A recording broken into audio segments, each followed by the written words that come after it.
All right. So, Carrie, please tell us. So we have Ruth Bader Ginsburg, and Yep. what's interesting to me, somebody pointed out to us on Facebook, was that the all of the headlines are saying that it's Ruth Bader Ginsburg's seat that needs to be filled. It's like, maybe not quite Mm, her seat. I don't think she I think engraved they it took the on it. nameplate off. Is all I'm just. Yeah, I'm sure Yeah. it's gone yeah. down. I understand it's shorthand. I understand that a headline article is shorter because of it, etc. It's not her seat. No.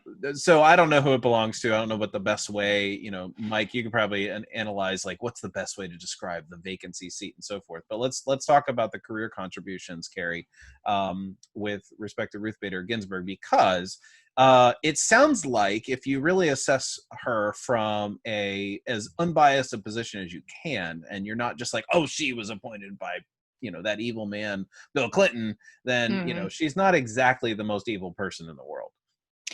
Yeah, well, all the headlines on both sides, quite frankly, are trying to talk about Ruth Bader Ginsburg's contribution to the abortion question. Mm-hmm. And Contributed. yes, but that's not the only thing she did. I mean, in her career, before she got to the Supreme Court, she actually she worked for the ACLU, and she pushed for these cases that did actually go before the Supreme Court that allowed women the right to contract, which is, obviously something very important to libertarianism, which is, the ability to make agreements and things like that.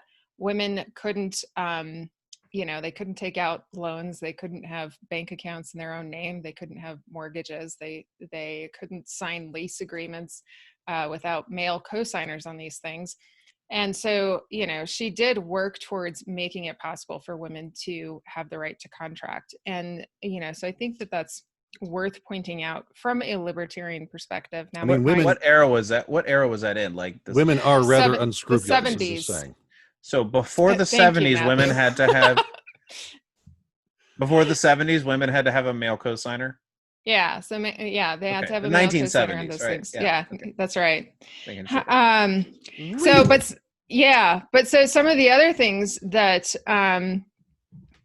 that she did was she opposed removing the legal liabilities for vaccine manufacturing companies. So lots of people still don't know this, but it's starting to become more widely understood that pharmaceutical companies are held liable for medications that they manufacture that end up causing harm. Yeah. But the Supreme Court ruled in favor of removing those legal liabilities so that they could just, create those vaccines without threat of lawsuit from consumers. So Ginsburg opposed that.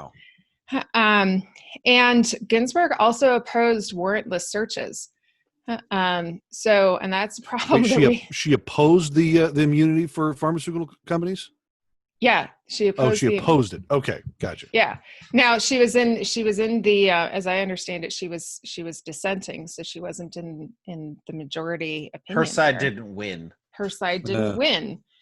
But she also opposed warrantless searches, and she did strike down. She was part of a majority opinion that struck down drug testing for women against their knowledge and consent. So during the era of, this was right after the drug war started, when everybody was worried about crack babies, you had hospitals who were testing pregnant women without their knowledge or consent for drugs. And if they came back positive, they immediately turned those women over to the police. So at any rate, I would say, she did have some contributions, and that I think were notable, at least. I don't think we need to go, praising her career and things like that. But this makes the segue into what her actual contributions were considering abortion, because that's also overplayed quite a bit.